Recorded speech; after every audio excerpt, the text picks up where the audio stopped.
Hermano, buenas tardes. Un saludo a todos ustedes en esta tarde. Entonces, vamos a continuar nuestro estudio que tiene que ver con la primera carta de Pablo a Timoteo.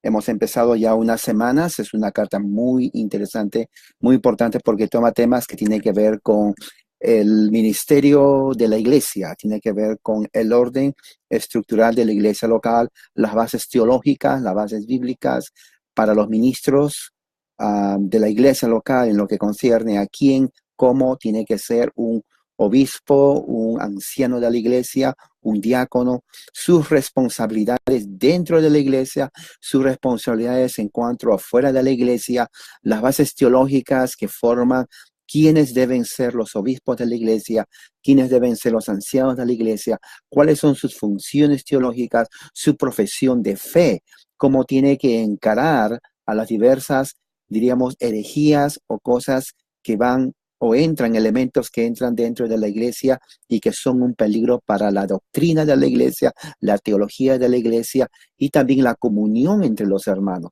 Y todo esto dentro de un contexto pagano. Estamos viendo que esta carta fue escrita entre el año 64-69 antes de la destrucción de Jerusalén, que fue en el año 70, durante el reinado del cruel emperador romano Nerón, ¿no? El primer emperador que empieza la persecución a nivel imperial estatal contra los cristianos. Entonces, dentro de ese contexto cultural, político, sociopolítico, económico del Imperio Romano del primer siglo, es cuando Pablo escribe esta carta a Timoteo. Es una carta muy importante en donde uno puede sacar principios para el día de hoy en lo que concierne a el orden de la iglesia, ¿no? En lo que concierne a la naturaleza del presbiterio, a la naturaleza de los obispos, del orden, de los oficiales, de los diáconos, de cómo tratar a diferentes clases de personas en la iglesia local. O sea que es algo que es una carta que nos ayuda a nosotros a entender la naturaleza de nuestra fe como cristianos. Nos estamos viviendo en el año 2018, ya pasaron como 2000 años, y durante esos 2000 años la iglesia ha desarrollado, de acuerdo al desarrollo de la cultura, de lo que vino a ser una pequeña secta judaica, diríamos, o relacionado a ello. Entonces, hubieron desde el principio muchas divisiones o diferencias con el judaísmo en cuanto generalmente, principalmente, primariamente en la persona de nuestro Señor Jesucristo y sus enseñanzas. Pablo, que es el que desarrolla toda la teología cristiana, él escribió 13 cartas que están registradas en el Nuevo Testamento. Muchas personas dicen, o eruditos dicen, que él pudo, y hay evidencias que escribió más cartas, pero que se han perdido. Entonces, las cartas que tenemos de Pablo son las que nosotros tenemos que usar, debemos usar, porque ahí está prácticamente la base teológica del ministerio, del mensaje cristiano, lo que es el cristianismo después de la ascensión de Jesucristo al mundo. Es muy interesante eso porque antes de ir a lo que es la iglesia en el, diríamos, segundo siglo, que viene a ser a partir del año 100 en adelante, los documentos del Nuevo Testamento en cuanto a la iglesia, especialmente las cartas de Pablo, especialmente las cartas de Pablo, no solamente son descriptivas, como por ejemplo en el libro de los Hechos. La carta de los Hechos es descriptivo. Antes de hacer teología de la carta de los Hechos, uno es el punto narrativo de cómo está describiendo el desarrollo de la iglesia. Pero en el aspecto normativo, en cuanto a principios teológicos, doctrinales, la carta de Pablo es importantísima. Tenemos que ir a las cartas de Pablo, porque es ahí entonces donde nos ayuda a nosotros a dilucidar si lo que creemos hoy, si lo que hacemos hoy, si lo que practicamos hoy está de acuerdo a lo que originalmente el apóstol Pablo enseñó. Claro, Pablo no fue el único que escribió, tenemos también las cartas de Pedro, tenemos las cartas de Santiago, Judas, tenemos también el autor de Hebreos, Juan también en sus cartas. Entonces, se tiene que diferenciar mucho en cuanto a qué doctrinas, cómo aplicarlas. ¿Ve? ¿Cómo aplicarlas? El contexto. Primeramente se tiene que mirar el contexto no solamente del Nuevo Testamento, el primer siglo, sino el contexto local. El contexto local, ¿a quiénes van ellos escribiendo? Por ejemplo, en esta carta de primera de Timoteo, Pablo escribe, como dices la carta, a Timoteo. Entonces, antes de empezar, vamos a hacer una oración para continuar esto. Oremos entonces, me acompañan. Padre Celestial, gracias en esta tarde. Pido tu bendición y guárdanos, Señor, en el inicio de lo que vamos a hacer, en el nombre de Jesús, nuestro Señor. Amén. Vamos entonces a leer la confesión de Westminster. Vamos a leer lo que el capítulo 8, la entrada 3 de Westminster dice así: el Hijo de Dios, la segunda persona de la Trinidad, siendo Dios muy eterno, de una sustancia igual al Padre, cuando llegó la plenitud del tiempo, tomó sobre sí la naturaleza del hombre, con todas las propiedades esenciales y debilidades comunes de las mismas, pero sin pecado, siendo concebido por el poder del Espíritu Santo en el vientre de la Virgen María, de su sustancia, de modo que dos naturalezas completas, perfectas, distintas, la divinidad y la humanidad, estaban inseparablemente unidas en una sola persona, sin conversión, composición o confusión. Tal persona es muy Dios y muy hombre, pero un Cristo, el único mediador entre Dios y los hombres. Vamos a abrir la Biblia y entonces en Salmo 70, si tiene usted su Biblia conmigo, abra la Biblia en el Salmo 70. Vamos a ver, Salmo 70. Aquí está. Voy a leer la versión de las Américas. Si usted tiene la versión Reina Valera, entonces también me acompaña. Este es el Salmos 70. Ahí está. Es el Salmo 70. Vamos a leer. Me acompañan ustedes, hermanos. Dice así la bendita, inspirada palabra de Dios. Oh Dios, apresúrate a librarme. Apresúrate, oh Señor, a socorrerme. Sean avergonzados y humillados los que buscan mi vida. Sean vueltos atrás y cubiertos de ignominia los que se complacen en mi mal.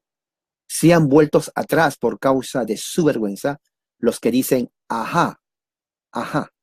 Regocíjense y alégrense en ti todos los que te buscan. Que digan continuamente, engrandecido sea Dios, los que aman tu salvación. Mas yo estoy afligido y necesitado. Oh Dios, ven pronto a mí. Tú eres mi socorro, mi libertador. Señor, no te tardes. Este es un salmo. Cuando analizamos bien un salmo, es soterológico y escatológico. ¿Qué significan esas dos palabras? Soterológico de salvación, versículo 4, y escatológico en cuanto al versículo 5. ¿Por qué? Porque dice los que aman tu salvación. ¿Cuál es la salvación de Dios? Jesucristo. Jesús, ¿no? En el idioma hebreo significa Jehová o el Señor salva. Entonces, cuando dice los que aman tu salvación, en la revelación de Jesucristo, Jesús mismo dijo que Él es el camino al Padre. Él vino a sanar, rescatar y salvar lo que se había perdido. En ninguna otra salvación fue el mensaje apostólico en la segunda mitad del primer siglo, ¿no? Que en Jesús Él es el Salvador del mundo, Él es el Salvador de aquellos que confiesan la fe en Jesucristo. Entonces, cuando dice aquí el salmista, los que se alegran, ¿no? Así dice en el versículo 4, los que aman tu salvación, o sea, los que aman a Jesús.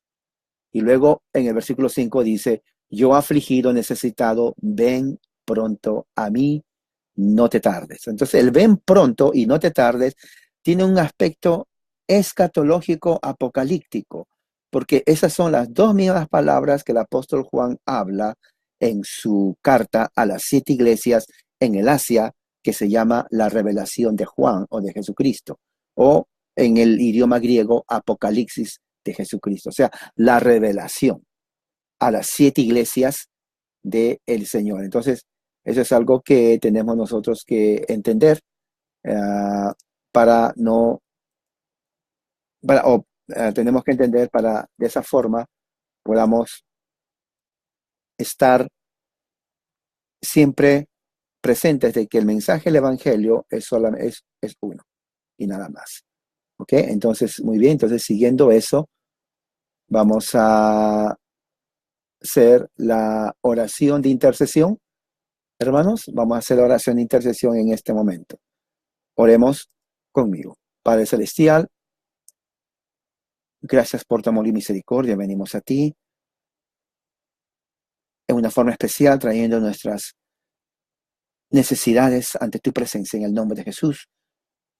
Y de una forma especial, Señor, quiero orar por el pueblo de México, por los hermanos de la iglesia ahí que hoy día están eligiendo a alguien, a un gobernante.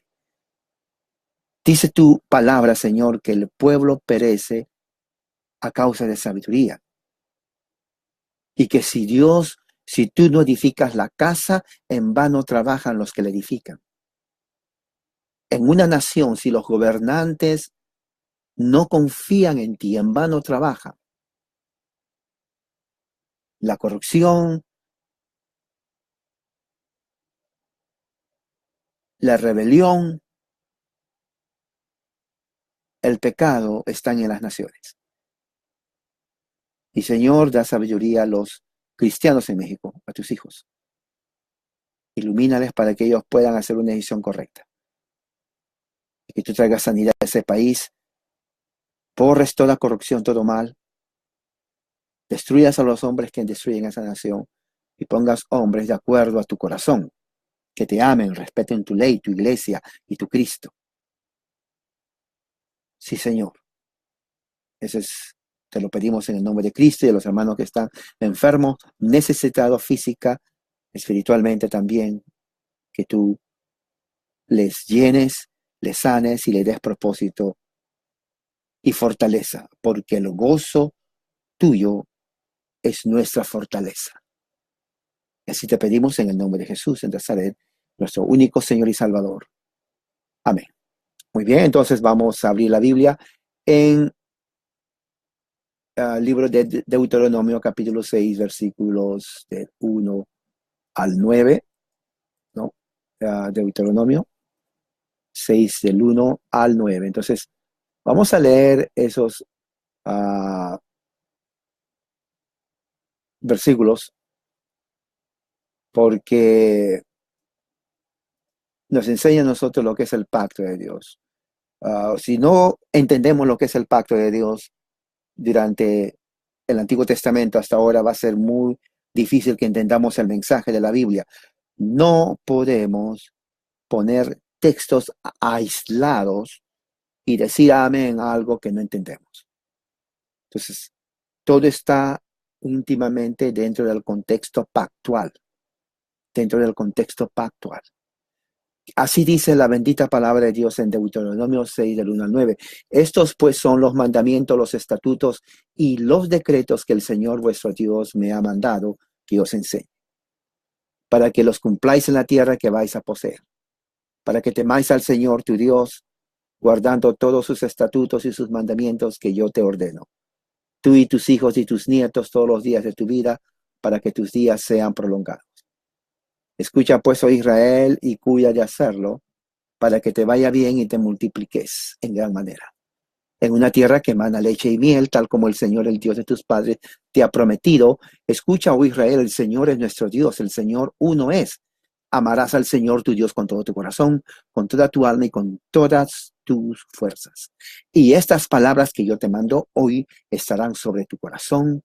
Diligentemente enseñarás a tus hijos y hablarás de ellas cuando te sientes en tu casa, cuando andes por el camino, cuando te acuestes y cuando te levantes. Las atarás a una señal en tu mano y serán insignias entre tus ojos. Y las escribirás en los postes de tu casa, en tus puertas. Esta es la promesa que Dios hizo a Abraham y que se lo está repitiendo a Moisés. La promesa abrahámica se cumple en Cristo, ¿no? La promesa abrahámica se cumple en Cristo, que es que Dios le promete, ¿no?, darles una tierra y expandir, y que todas las naciones de la tierra serán benditas. Bueno, esa bendición se cumple en Cristo, porque en Cristo el que viene a Cristo es bendito.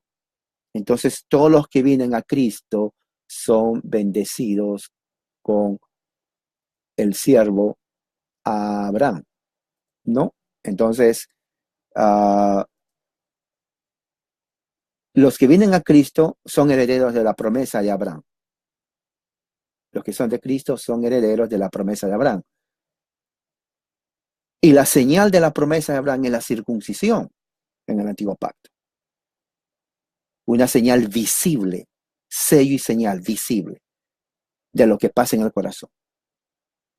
Pablo dice que Cristo es nuestra circuncisión espiritual. Ya no necesitamos hacer una circuncisión física porque Él es nuestra circuncisión espiritual. Sin embargo, el sello y signo visible de ese pacto es el bautismo. El bautismo. Aquellos que confiesan a Cristo son bautizados en el nombre del Padre, Hijo y Espíritu Santo. Y así como fue en el tiempo de Abraham, la promesa era para él y sus hijos. Si el creyente en Cristo hace la confesión de fe y es bautizado y tiene hijos, entonces lo mismo se aplica a los hijos. Ellos reciben el sello y la señal del pacto. En este caso es el bautismo. Entonces, eso es de acuerdo a la promesa abrámica. La esencia no ha cambiado. La forma ha cambiado. Antes se circuncidaba, hoy se bautiza. Bueno, entonces vamos a leer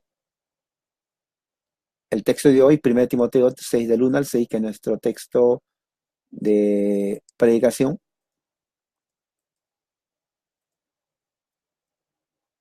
Ahí está, ¿no? 1 Timoteo 6, del 11 al 16. 1 Timoteo 6, del 11 al 16. Vamos a leer.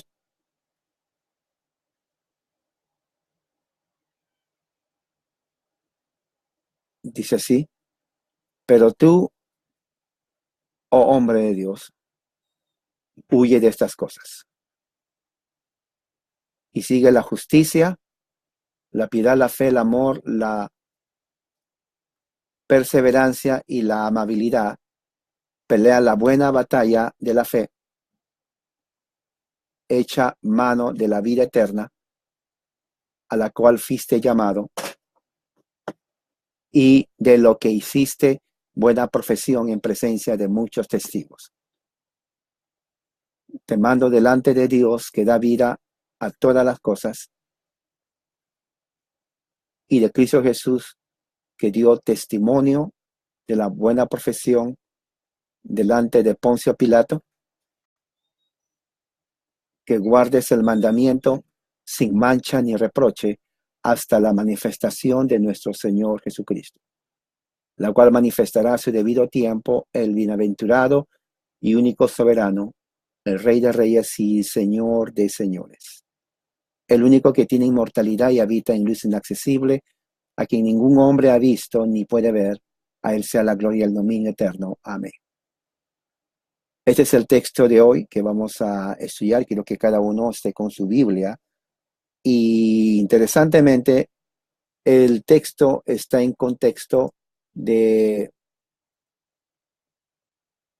el versículo 6, que empieza en el versículo 3 hasta el versículo 10. Leamos versículo 3 de 1 Timoteo. Dice: si alguno enseña una doctrina diferente y no se conforma a las sanas doctrinas de nuestro Señor y a la doctrina que conforme a la piedad, está envanecido, nada entiende, sino que tiene un interés morboso en discusiones y contiendas de palabras, de las cuales nacen envidias, pleitos, blasfemias, malas sospechas y constantes rencillas entre hombres de mente reprobada, que están privados de la verdad, que suponen que la piedad es un medio de ganancia. Entonces aquí vemos prácticamente el contexto por el cual Pablo escribe lo que está diciendo.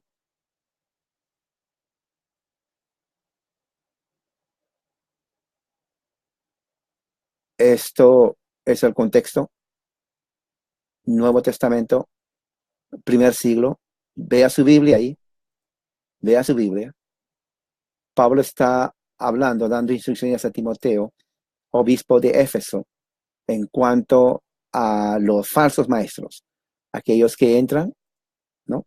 Y están predicando un mensaje diferente al mensaje apostólico.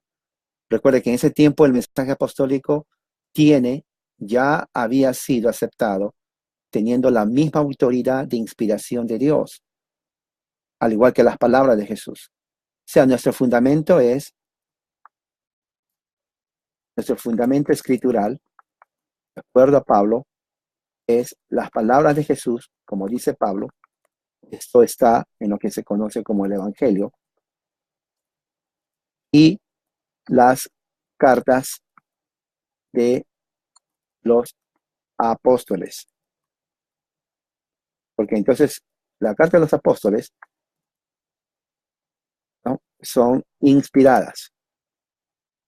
Porque lo pone, pues están al mismo nivel de autoridad todas ellas. O sea, hay que diferenciar, ¿no? Muchas personas dicen que los apóstoles no, pero están en el canon. Entonces, las palabras, Pablo mismo da testimonio, una evidencia que sus palabras están al mismo nivel que las palabras de Jesús como autoridad. No se contradicen, no es que esta está mejor que esta o esta tiene más autoridad, están en la misma. O sea, es nuestra base como cristianos. Esto ha sido desde el principio así en la iglesia cristiana. No es nada nuevo. Esto siempre ha sido así. ¿Ok? ¿Qué más dice? Dice, por ejemplo,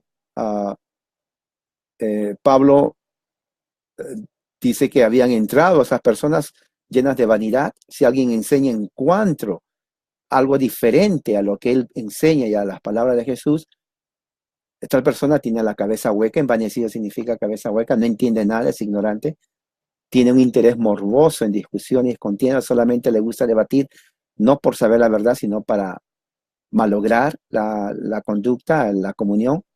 Hay constantes rencillas entre hombres de mentes depravadas. Ahora, eso es interesante porque eso hay que señalarlo, porque las rencillas entre hombres de mentes depravadas ha existido dentro de la iglesia cristiana durante mucho tiempo. Hoy en día es así. Hoy en día es así. Uno, yo diría, de los aspectos negativos que trajo la separación de Roma, y eso hay que decirlo porque es la verdad, no necesito yo convencer, ustedes los pueden ver, es la proliferación de sectas, ¿no? Proliferación de sectas, diríamos, voy a poner entre comillas evangélicas, en las cuales nacen rencillas. Eso lo sabemos todos. En vez de que sea una unidad al cuerpo de Cristo, hay rencillas, hay separaciones. Cada uno se convierte en su propia autoridad, ¿no? Su autoridad aquí, aquí, aquí, aquí, y se contradicen y se atacan, ¿no? Se pelean. Aparte que ya están sectarios. Secta significa sección, cortar. O sea, están grupos cortados. Cada uno predica su propia verdad. Ese es el mal que ha sucumbido a grupos protestantes o grupos no protestantes, sectas de mucha cantidad. Hay miles y miles de sectas. Es increíble.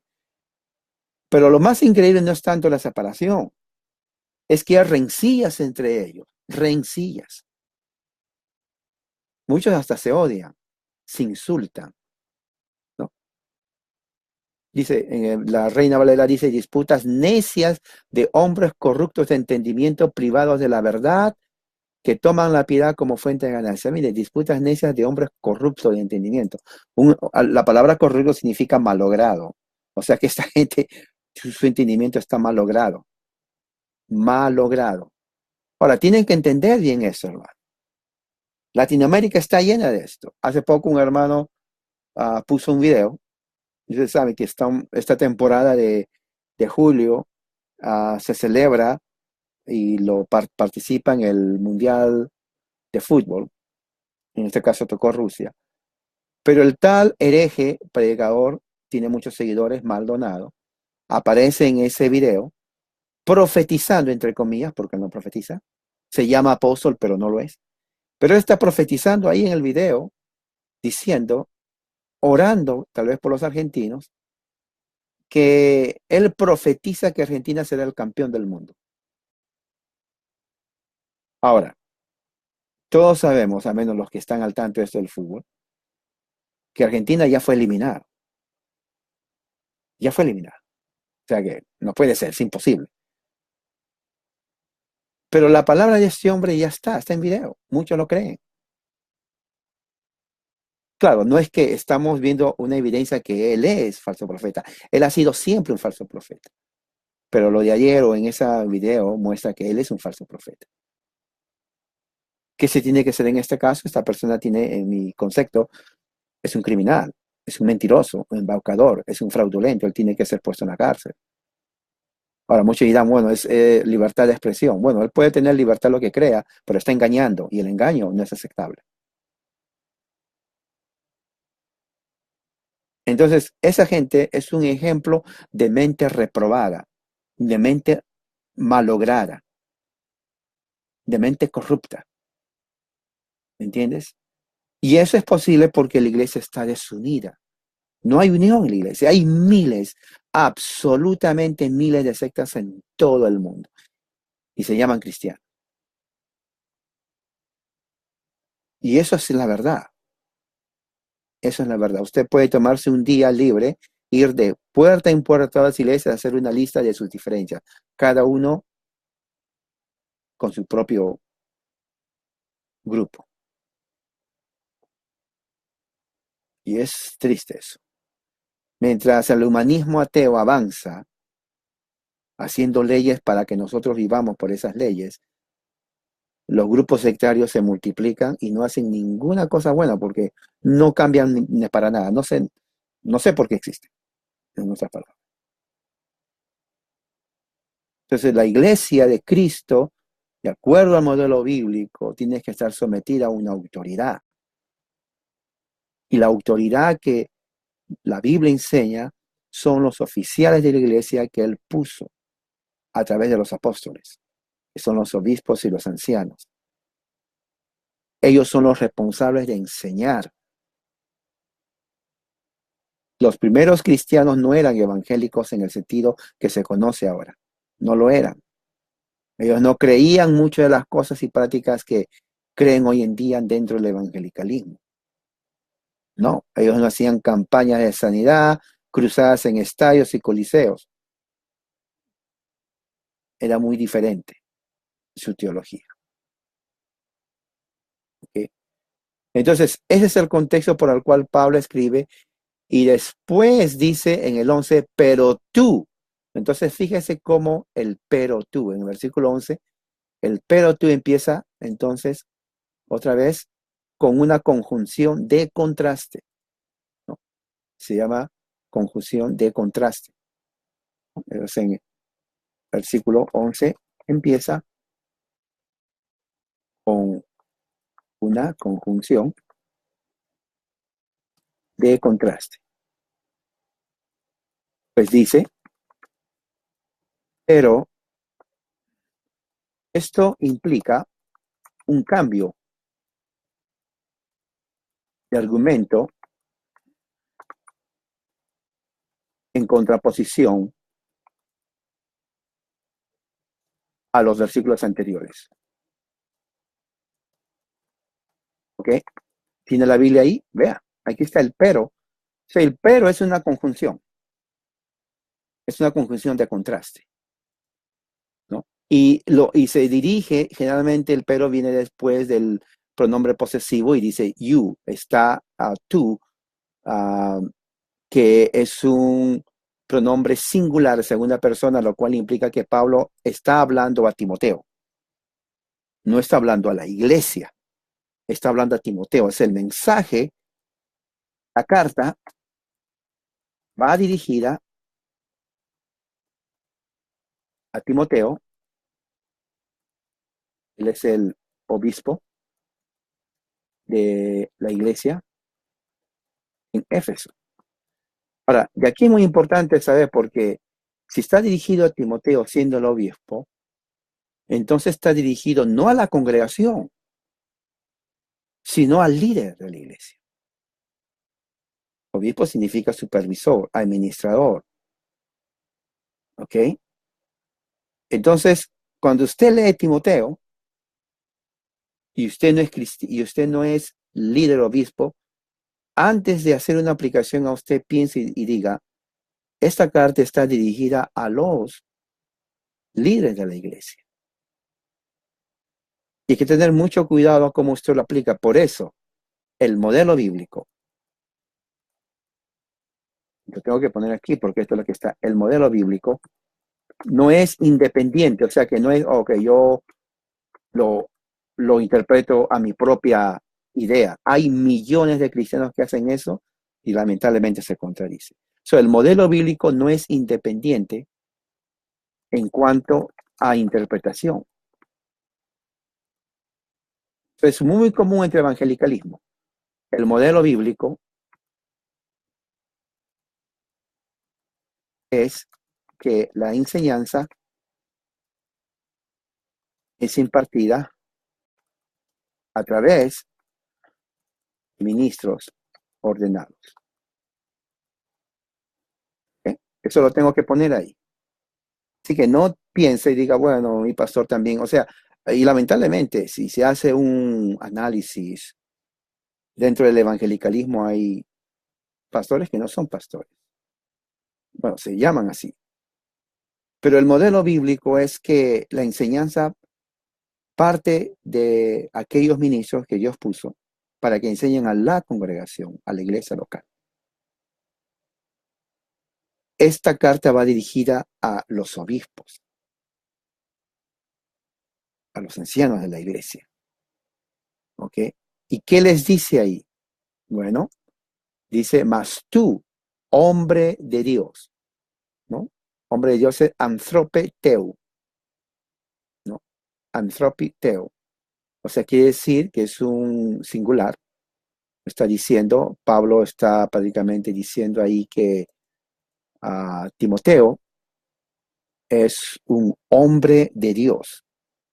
El genitivo de implica que él no es un hombre solamente, sino que es un hombre de Dios.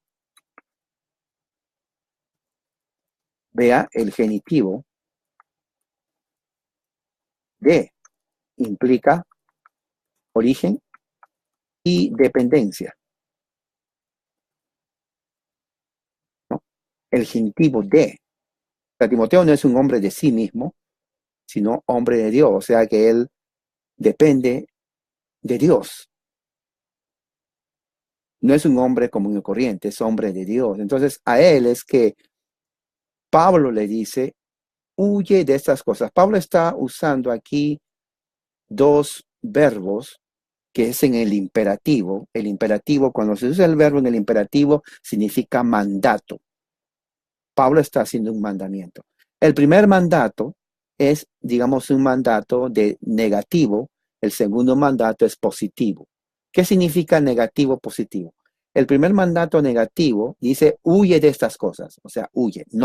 No sigas eso, negativo.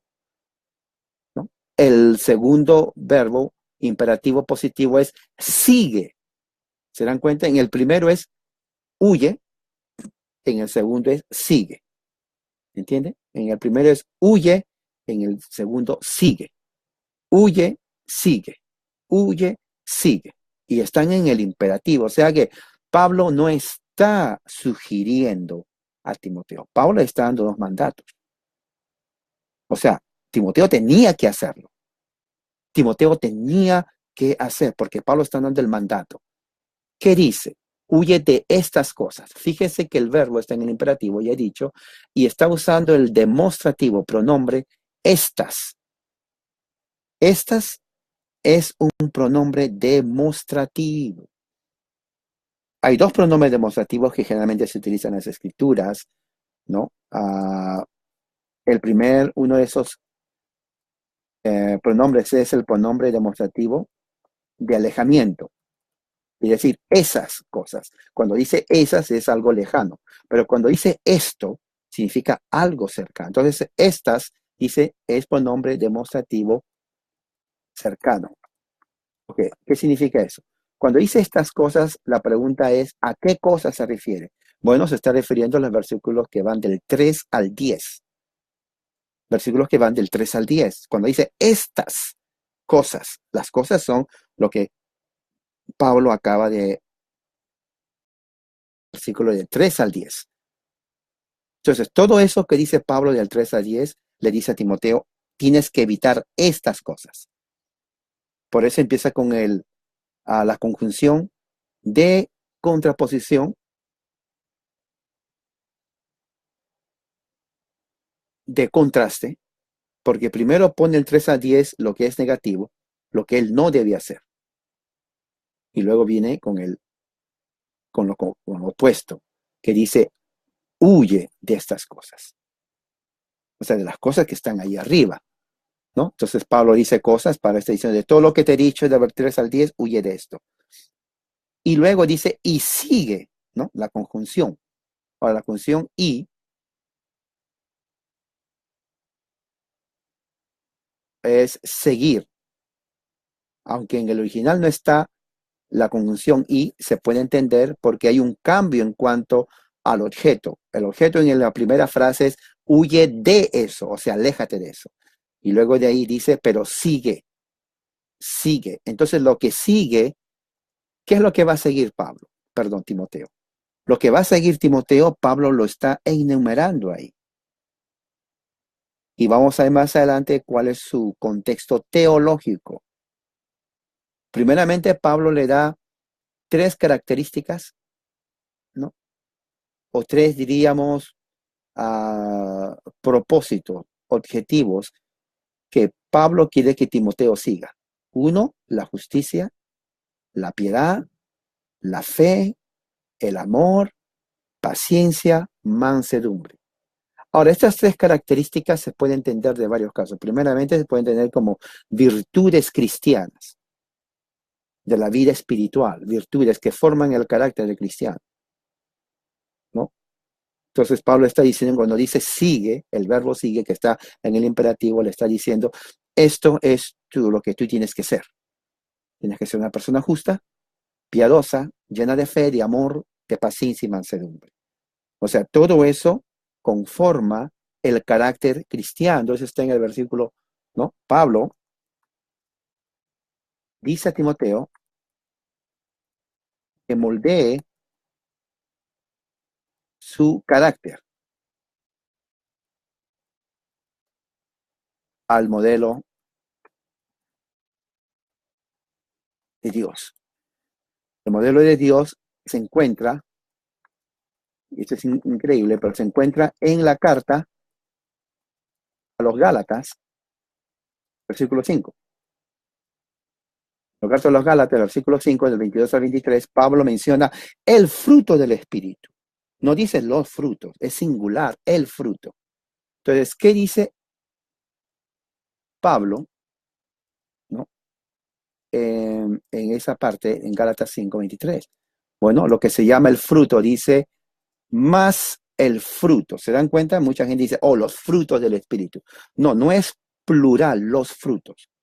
Es el fruto. ¿Por qué? Porque es el fruto cuando lo que Pablo dice después está listando varias características que es más que uno. La razón por la cual Pablo dice el fruto es porque esto no es algo que se da uno por uno. No. Esto es algo que se da en todo. El fruto del Espíritu, ¿no? La frase el fruto es prácticamente espíritu, es una frase que apunta al carácter del cristiano, igual que Pablo le está diciendo aquí a Timoteo. O sea, para entender cuando Pablo le dice a Timoteo y sigue, hay que tener en cuenta que leerlo bajo la lupa de Gálatas 22-23.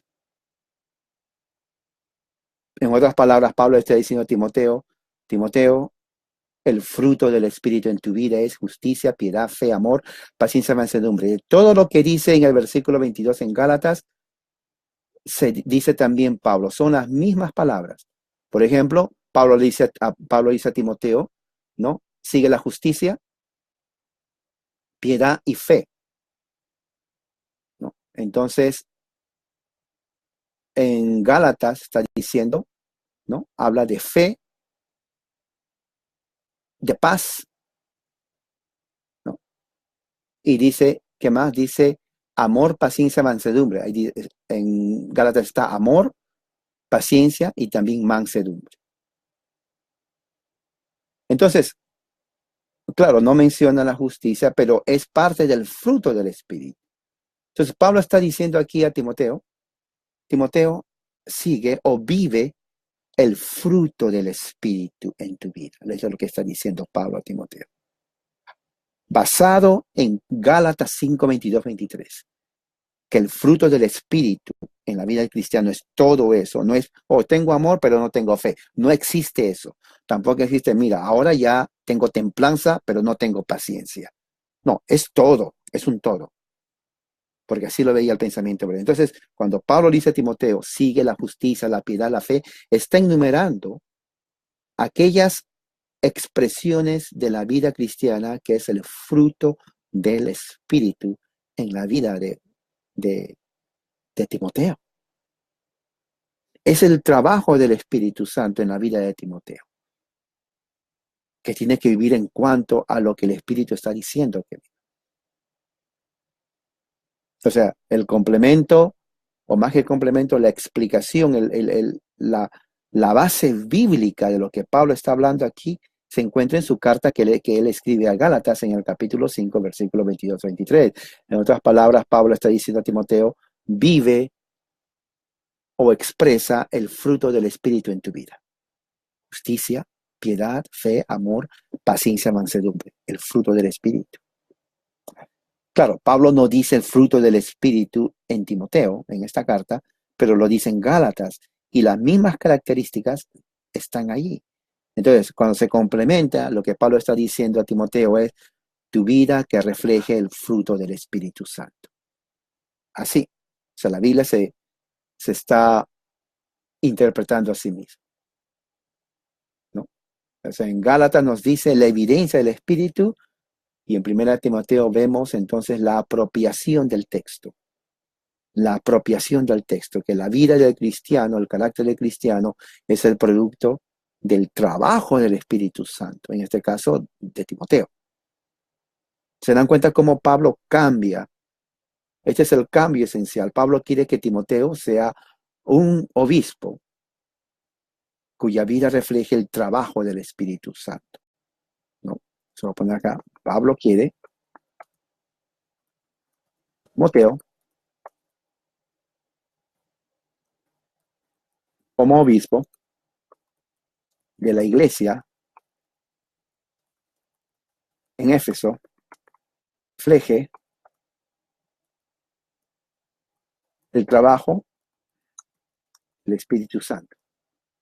El trabajo del Espíritu Santo es lo que Pablo llama el fruto. El fruto, claro, cuando habla de fruto no es fruta. Por eso, inclusive, la frase misma fruto es simbólico. Porque lo que está diciendo es Pablo diciendo que el Espíritu Santo produce evidencias de ser hijo de Dios. Y ahí está diciendo. Entonces, pues se puede poner la palabra fruto en Gálatas, es figurativo, que corresponde a la evidencia en la vida de Timoteo del trabajo del Espíritu Santo. Está. Entonces, ustedes tienen que ver que de acuerdo al texto bíblico, es lo que está diciendo Pablo ahí, ¿no? Ahora, luego de ahí, hay otro mandato. En el versículo 12, Pablo sigue con los mandatos y dice, pelea. Pelea también está en el imperativo. O sea, no es una sugestión o sugerencia, es el imperativo. Ahora, lo que dice Pablo a Timoteo no quiere decir que está limitado a Timoteo como obispo, está diciendo a todos los obispos de la iglesia. Todo aquel que desea obispado, buena obra desea, dice Pablo. Entonces, todos los obispos de la iglesia cristiana están en el deber de pelear la buena batalla de la fe. Bien interesante porque la buena batalla de la fe, batalla significa pelea en el original. Lo que Pablo está diciendo, comparando, es que la vida cristiana es una pelea digna de ser peleada. Porque si no fuera digna de ser peleada, Pablo no utilizaría ese lenguaje de lucha, de combate. No, porque el lenguaje de Pablo está diciendo que hay una lucha, hay una pelea. O sea, que el cristiano, el obispo, está peleando todos los días en su vida. Está en plena guerra. Es una pelea en este aspecto espiritual, social, cultural y político. O sea, el obispo no puede ser una persona que diga, bueno, yo soy solamente religioso, no me meto con nada. No, la pelea es real, hermano. Y la pelea real, más peligrosa, no es la pelea física, sino es la pelea social, espiritual, de este mundo en donde estamos viviendo. En este caso, antes era el paganismo, el problema de la iglesia, de fe cristiana, o su enemigo. Ahora el enemigo de la iglesia cristiana son políticas, ideologías ateas, marxistas, ¿no?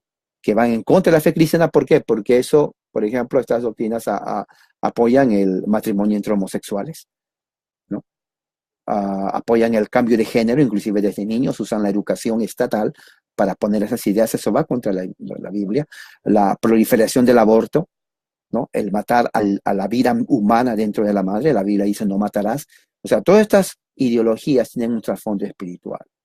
Entonces el ministro tiene que pelear contra todo eso, ya sea desde el púlpito escribiendo, no puede estar al margen, porque la Biblia nos llama a los obispos a pelear la buena batalla. Y dice la buena batalla de la fe. El adjetivo bueno está implicando la naturaleza de la pelea. La pelea no es una simple pelea como cualquier pelea, es una buena pelea.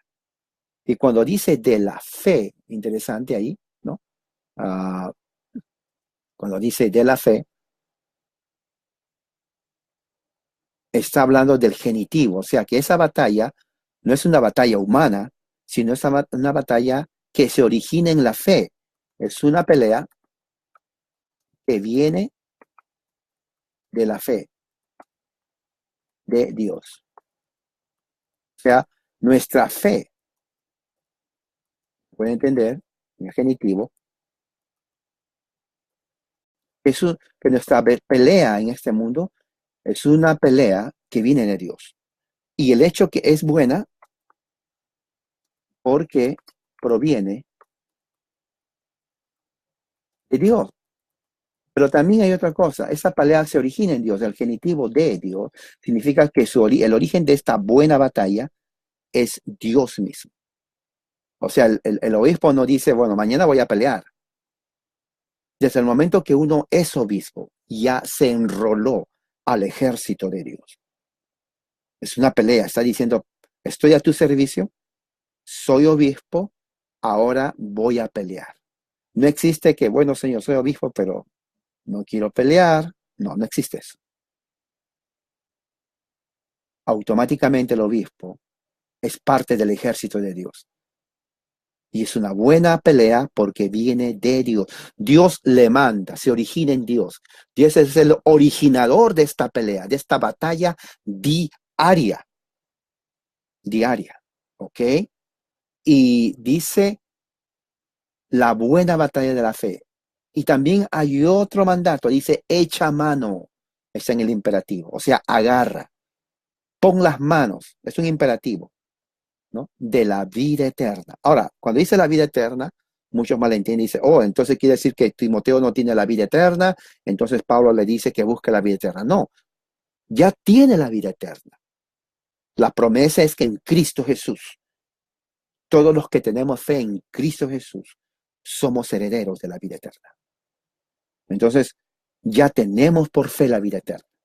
Lo que Pablo está diciendo a Timoteo, cuando dice echa mano a la vida eterna, está diciendo, vive en la realidad de la vida eterna, ¿no? Cuando dice echa mano de la vida eterna, lo voy a poner aquí, significa vive en la realidad de la vida eterna. O sea, que todo lo que Timoteo hace, y por lo tanto cristiano, pero en este caso él como obispo, lo hace por la fe que tiene la vida eterna en Cristo Jesús. Porque es la promesa que Dios hace, que el que cree en mí, aunque esté muerto, vivirá, y el que muere y cree en mí, no morirá eternamente. Esa es la vida eterna. Entonces Pablo dice a Timoteo, tienes que vivir esa realidad, tienes que vivir la promesa de la vida eterna en Cristo Jesús. Es lo que está diciendo. El cual, ¿no?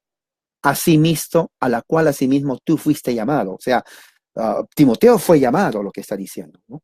Llamado en Cristo en el pasado, el verbo llamado implica una acción en el pasado que está presente ahorita, no algo que fue en el pasado que ya no está. El aoristo implica algo que se originó en el pasado, sigue ahora y seguirá siempre. O sea, Timoteo, tú estás viviendo la vida eterna. Entonces, como estás viviendo la vida eterna, vive en esa realidad espiritual de la vida eterna, ¿no? ¿Cómo fue esa realidad de la vida eterna? Dice, habiendo hecho la buena profesión. Ahora, en el griego, en el original, no dice habiendo hecho. En el original realmente dice que confesaste la buena confesión. Que confesaste la buena confesión. Entonces, las dos palabras, bien, el primero está hablando del verbo confesar, en el segundo, del sustantivo confesar. Entonces, Pablo está usando las dos raíces, confesar, confesar. Debería ser literalmente, ¿no? Literalmente dice, tú fuiste llamado y confesaste la buena confesión. Es lo que está diciendo Pablo. Confesaste la buena confesión. Y lo hiciste, ¿no? Delante, como dice, a ver, dice, lo hiciste delante en presencia de muchos testigos. Ahora, ¿a qué se refiere esto? ¿No? Vamos a hacer un poco vamos a meditar aquí. Cuando dice la buena batalla de la fe, ¿cuál es la fe? La fe en este caso está hablando de la doctrina de Cristo. Fe implica, dentro del contexto, tiene dos connotaciones. Uno significa el acto de creer, la acción volitiva de creer, pero también indica fe el cuerpo de doctrina cristiana ortodoxa. Por eso dice, ¿cuál fe tú profesas, no? Mi fe es cristiano, presbiteriano ortodoxo. Esa es la fe que yo profeso. O sea, no está diciendo que cree como Salvador, sino está diciendo, esta es mi doctrina de fe. Entonces, cuando dice, echa mano, ¿no? Pelea la buena batalla de la fe, está diciendo la buena batalla del evangelio de la fe. Vive la realidad de la vida eterna a la cual así mismo tú fuiste llamado. O sea, es un llamado que está viviendo, es un llamado presente. El llamado, dice Pablo, los llamados de Dios no se puede rechazar, siguen presentes. Dice, y esto fue cuando confesaste la buena confesión de fe. Okay, ¿cuál es la confesión? Bueno, de acuerdo al contexto en el versículo 13 que viene después, hay dos interpretaciones. Déjame decirte la primera. La primera se refiere a la persecución que sufrió durante el reinado de Nerón en el año 64, cuando Nerón empieza. Este contexto concuerda con el hecho de que la carta fue escrita durante el reinado del cruel Nerón, ¿no? En donde murieron Pablo y Pedro, y sabemos que fue antes de la destrucción de Jerusalén del año 70. Entonces, por eso la carta va de acuerdo a eso. ¿Quién fue Nerón? Nerón fue nombrado emperador de Roma a los 16 años y reinó Roma desde el año 54 hasta el año 68. En el año 68 él se mata a sí mismo, ¿no? Era un hombre totalmente fuera de mente, un cruel sanguinario. Él comete suicidio porque sabía que lo iban a matar. La gente de Roma, el Senado, ya estaba totalmente cansado de sus locuras. Entonces, como él sabía que lo iban a matar, bueno, él primeramente se mata. Él subió al trono. ¿Saben cómo subió al trono Nerón? Él subió al trono cuando la mamá de Nerón, hay un complot, hay un plan donde Nerón le dice a su mamá, mamá, yo quiero ser emperador de Roma. Sí, pero tu tío Claudio está ahí. Bueno, mamá, mátalo. Y la mamá manda a matar, ¿no? o uno dicen que lo mató ella misma, al emperador Claudio. Así, de sencillo, ¿no? De sencillo. El cambio de poder político en Roma era sencillo. Matar al emperador presente y así entra un nuevo emperador. Y así fue. Nerón entra como producto del asesinato, no por democracia. Nadie fue a votar, oh, yo voto por Nerón. No, él lo mata. Entonces, al matar, entonces, en ese momento, matan a Claudio y entra él, ¿no? Entonces, Nerón empieza su locura mental, déspota, tirano, avaro, totalmente odiado por el pueblo, ¿no? Y luego que sucede eso, ¿qué más? ¿Qué más pasa? Recuerden, la mamá de Nerón mata a Claudio, ¿y quién cree que pasa después? Nerón mata a su mamá. Así, un hombre cruel, un hombre cruel que primero, fíjese, la madre mata a Claudio y Nerón mata a la madre. Mata a la madre. Entonces, de esa forma, él es odiado, un hombre cruel, ¿no? Y manda a matar a otras personas. En el año 64, después de Cristo, empieza la gran persecución romana.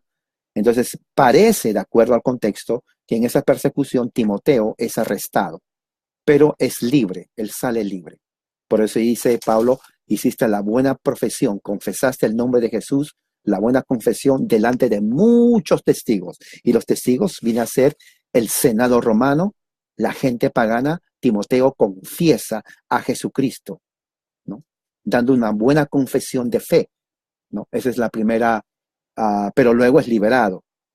La otra interpretación es que la buena confesión de fe se refiere cuando Timoteo acepta el evangelio, es bautizado delante de la iglesia y la iglesia se convierte en los muchos testigos.